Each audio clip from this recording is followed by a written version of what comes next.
My name is Karen Hewlett. I'm 32 years old, and 3 days ago, my sister sent me an audio file that shattered everything I thought I knew about family. The message came with a taunt. Guess who has a surprise for you? 4 minutes and 23 seconds. That's how long it took to destroy 32 years of believing I was loved. In the recording, my parents laughed about me. She really thinks we love her. What we love is her money. My father called me the naive one. My sister asked how long I'd keep paying. For 8 years, I gave my family $384,000. I thought I was being a good daughter. Turns out, I was just an ATM with feelings. Before I continue, if this story resonates with you, please take a moment to like and subscribe, but only if you genuinely want to hear what happened next. Where are you watching from right now? Drop your city and local time in the comments. I'd love to know who's here with me. Now, let me take you back 4 days to Tuesday night when my phone buzzed with a message that would change everything. Tuesday, 9:47 p.m. I was still at my desk on the 47th floor of Willis Tower, reviewing quarterly projections for Lakefront Capital Partners. My phone lit up. Madison. My life looked successful on paper. Senior financial analyst, $127,000 annual salary. But every month, a significant portion of that salary vanished into my family's accounts. It started 8 years ago. Mom called crying about an emergency. They needed $500 for a car repair. That $500 became $2,400 every month for their mortgage. Then Madison's tuition at DePaul, $78,000 over 4 years. Then living expenses because Dad's back injury forced early retirement. I never questioned it. Good daughters help their families. That's what I told myself every time I renewed the lease on my 450-square-foot studio apartment, because saving for a down payment seemed impossible. $384,200. I know the exact number because I calculated it that night, sitting in my apartment, listening to my parents laugh about how easy I was to manipulate. Madison is 26. She graduated from DePaul 3 years ago with a marketing degree I paid for, and she's been finding herself ever since. While I was working 60-hour weeks and eating microwave dinners alone, Madison was shopping at Nordstrom with a credit card attached to my account. Mom had added her as an authorized user 6 months ago without asking me. That Tuesday night, Madison sent me a private message. Guess who has a surprise for you? Below it, an audio file. 4 minutes, 23 seconds. I should have waited. Instead, I pressed play immediately. The recording was tinny, slightly muffled, captured in my parents' kitchen. Mom spoke first. She really thinks we love her. A laugh, light, casual. What we love is her money. My chest compressed. Dad's voice.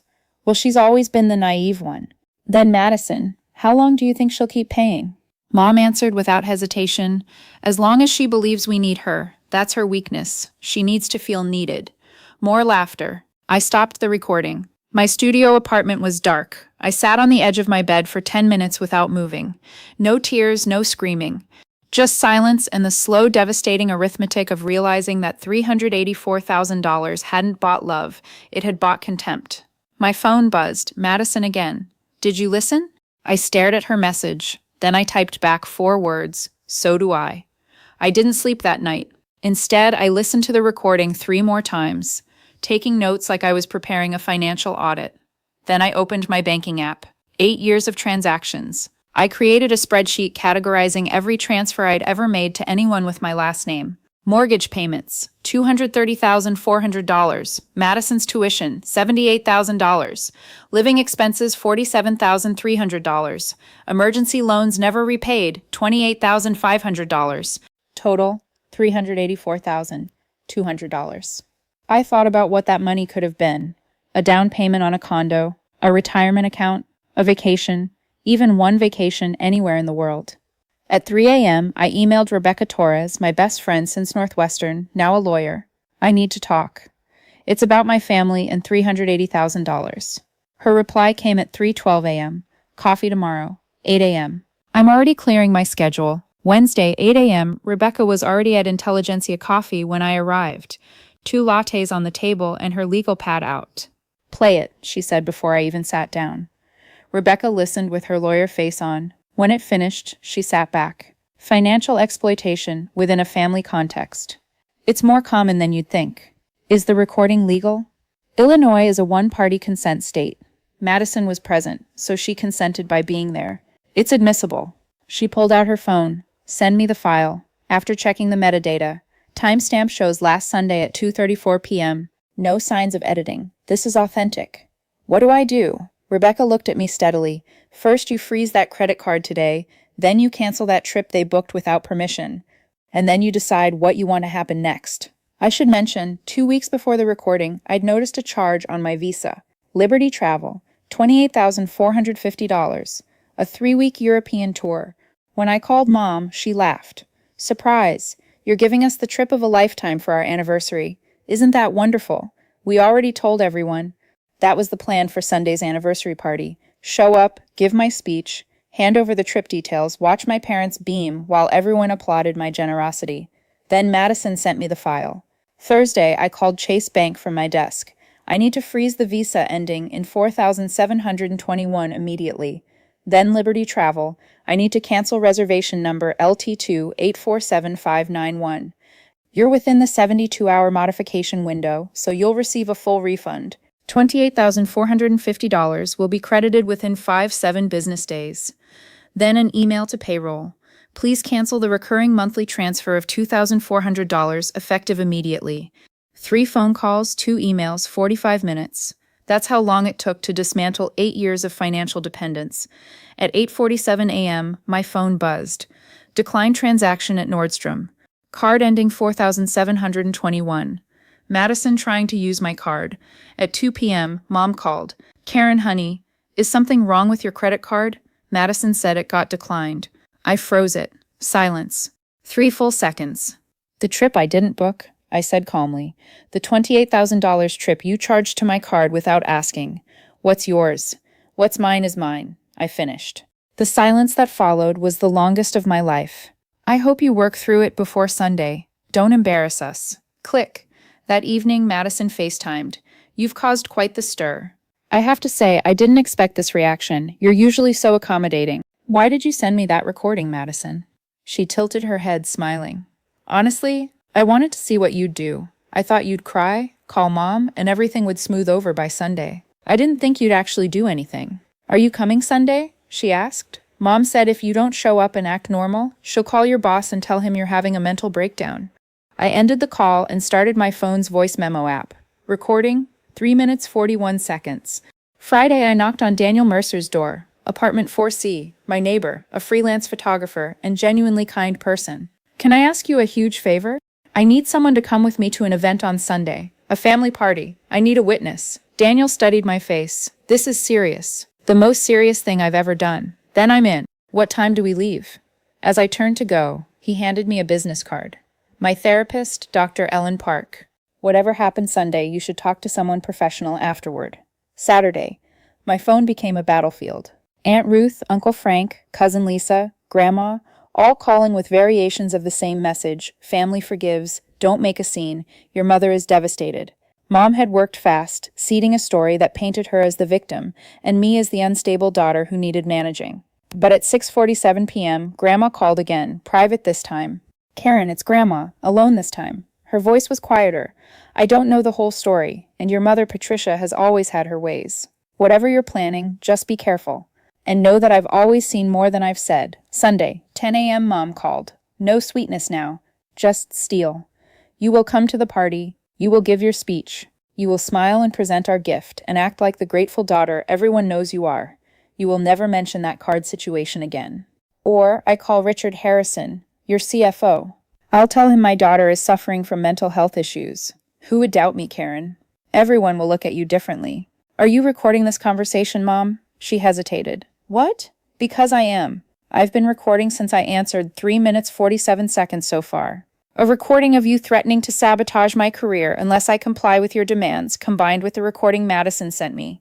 I'd say I have quite a collection now. The line went dead. Did you hear that? When Grandma said she still keeps my mother's photo on her nightstand for 20 years, I thought I was alone in this family. I thought everyone had forgotten about my mom. But Grandma never forgot. What do you think she's planning? What's going to happen at that birthday party? Let me know in the comments what you think is coming. And if you're still with me, hit that like button so I know you're here. Sunday, 5:45 p.m., Oak Brook Hills Country Club. The grand ballroom glowed, crystal chandeliers, white tablecloths, a banner reading 35 Years of Love, 85 guests milled around in cocktail dresses and tailored suits. Mom stood at the entrance in her navy dress and pearls, greeting guests with her perfected warm smile. She saw me approach. Her smile didn't waver, but her eyes went sharp. Karen. She pulled me into a hug, her lips at my ear. You do anything to embarrass me tonight, and I will destroy you. I hugged her back. You've been doing that for 8 years, Mom. Tonight I'm just telling people about it. At 6:45, the event coordinator tapped the microphone. Please welcome Karen Ulett, the couple's eldest daughter, who will say a few words and present a very special gift. Applause. Warm, unsuspecting applause. I stood, picked up my red folder, and walked toward the stage. Before I tell you what happened next, I want to pause here because this right now is the point where most people would tell me to stay silent, keep the peace, be the bigger person. Have you ever been in that position where everyone expects you to swallow your truth so they can stay comfortable? Drop a comment and tell me what would you do right now, give the speech my mother wrote, or tell the truth. If you're still here with me, hit that like button. Not for the algorithm, for every person who's ever been told their pain doesn't matter because it's family. Okay, let me tell you what I said when I reached that microphone. The microphone was cool in my hand, the spotlight warm on my face. Thank you all for being here tonight. 35 years of marriage is an incredible milestone, and I have so many memories of this family. I paused. But tonight, instead of talking about the past, I want to talk about the present, about what family really means. The first ripple of confusion crossed the crowd. 8 years ago, I got my first real job. I was so grateful to finally be able to help my family. Mom needed help with the mortgage. Dad's injury made things tight. Madison needed tuition. I was happy to contribute. Mom's smile was calcifying, and I did contribute. Every month without fail for 8 years. I calculated the exact amount recently. Would you like to know what it is? No one answered. $384,200. Gasps. Whispers. Aunt Ruth's hand flew to her mouth. Let me break it down. $2,400 a month for the mortgage. That's $230,000 over 8 years. The murmuring grew louder. $78,000 for Madison's tuition at DePaul. $47,300 in living expenses. Plus assorted emergencies totaling another $28,500, none of which were ever repaid. This is not appropriate. Mom was standing now, moving toward the stage. And most recently, a European vacation for $28,450 charged to my credit card without my knowledge as a gift I was apparently giving you. I looked at the crowd. Has anyone here ever had someone spend nearly $30,000 on their credit card without permission and call it a gift you were giving them? Heads were shaking. The money isn't even the worst part. I pulled out my phone. This is a recording my sister Madison sent me 4 days ago. She thought it was funny. I pressed play. Mom's voice filled the grand ballroom. She really thinks we love her. What we love is her money. Dad's voice. Well, she's always been the naive one. Madison. How long do you think she'll keep paying? Mom. As long as she believes we need her. That's her weakness. She needs to feel needed. 85 people stopped breathing. The recording played for 47 seconds before Mom screamed, "Turn it off! That's fake!" She fabricated it. I stopped the audio. It's not fake.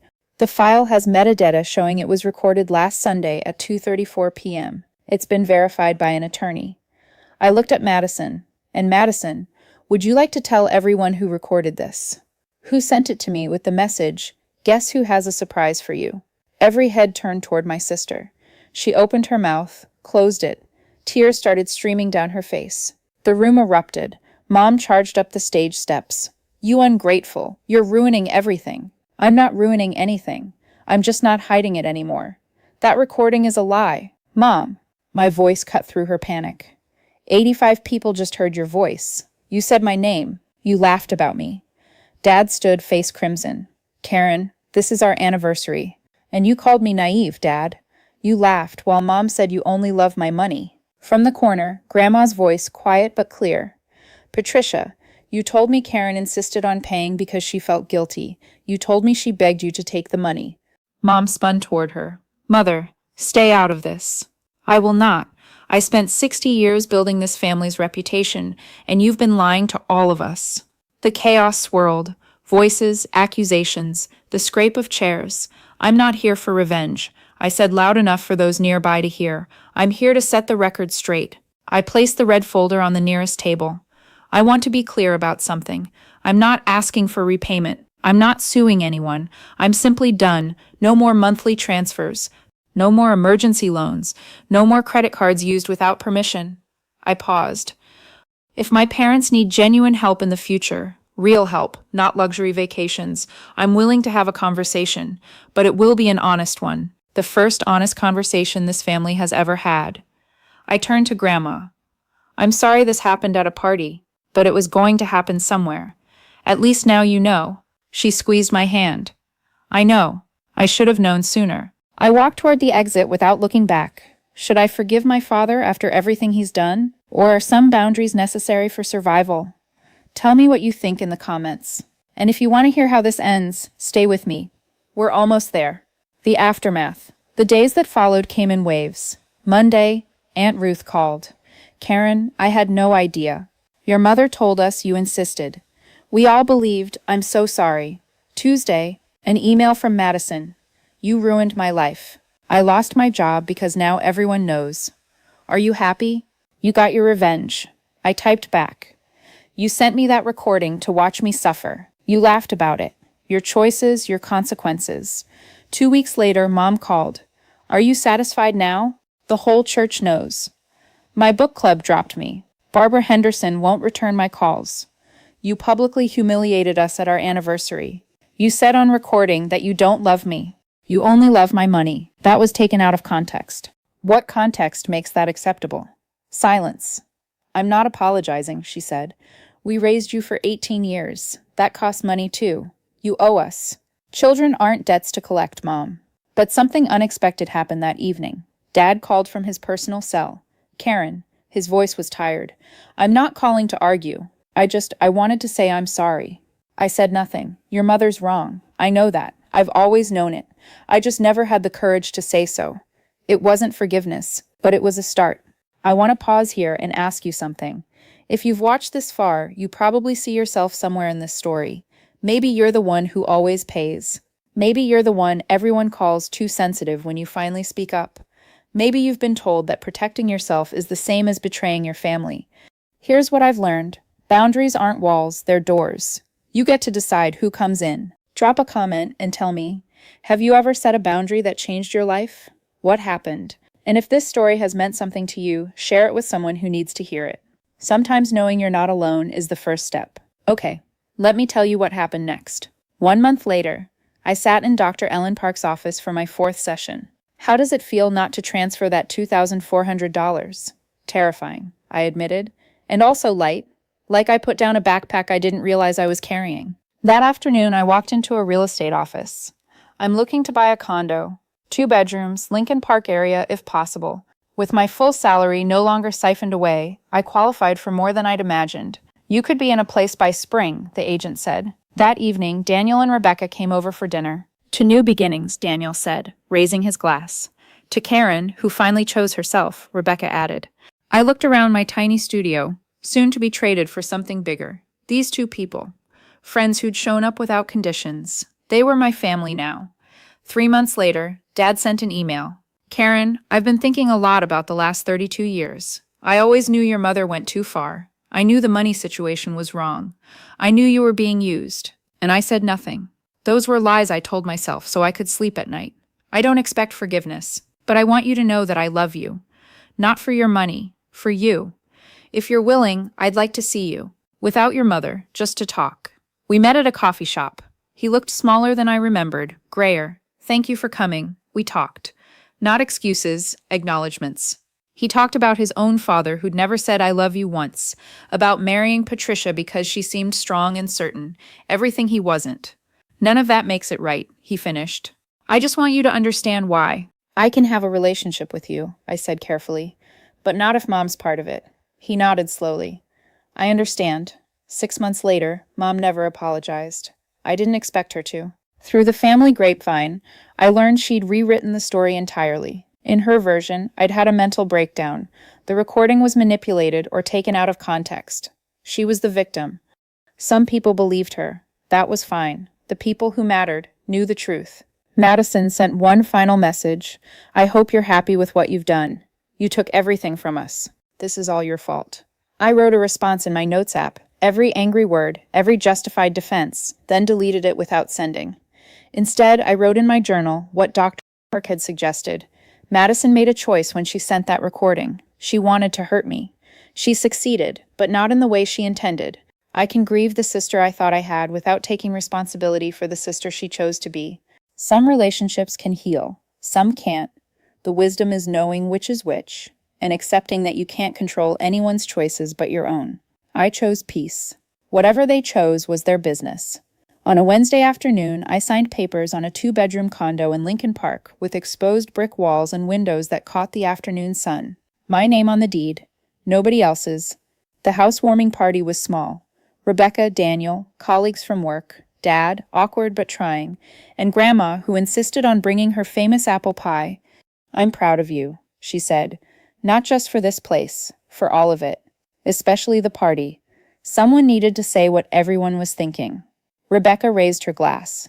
To Karen Hewlett, who bought a condo, got an 8% raise, and started a blog that has, she checked her phone, 12,000 subscribers, all in 6 months. The blog had been an accident. I'd started writing anonymously about financial boundaries and families. The messages poured in. Thousands of people who recognized themselves in my story. I wasn't alone. None of us were. 1 year later, I'm writing this from my living room, coffee cooling beside me, morning light spilling across the keyboard. A lot has changed. I got promoted to lead a team.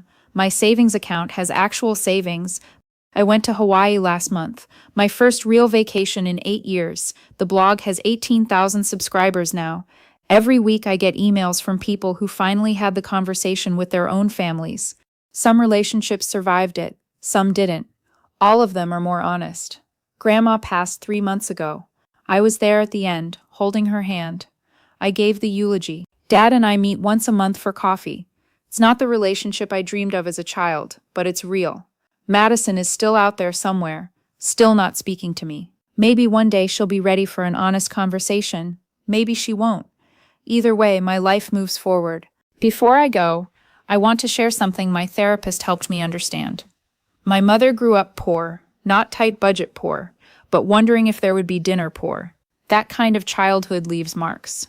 When I became successful, she didn't see a daughter to be proud of. She saw a solution to a fear that had haunted her for 60 years. Understanding that doesn't excuse what she did, but it explains it. And me? I was a textbook people pleaser. I needed to be needed because somewhere deep down, I believed that was the only way to be loved. Every time I sent money, I was really asking, am I enough now? The answer was always no, but I kept asking anyway. Here's what I've learned, and what I hope you take from this story. First, if someone only shows up when they need something, that's not a relationship, that's a transaction. You deserve better. Second, being related by blood doesn't automatically mean being loved. Love is shown through actions, through respect, through honoring boundaries. If those things are absent, the word family is just a label. Third, setting a boundary might cost you a relationship. But if the relationship only existed because you had no boundaries, you didn't lose anything real. Now I want to ask you something. Have you ever been in a situation where you had to choose between your peace and someone else's comfort? What did you do? What do you wish you'd done differently? Drop a comment. Tell me your story. Because every time someone shares, someone else realizes they're not alone. If you want to hear more stories like this, check the description for more videos. And if this one meant something to you, you know what to do. Thank you for being here with me. Until next time.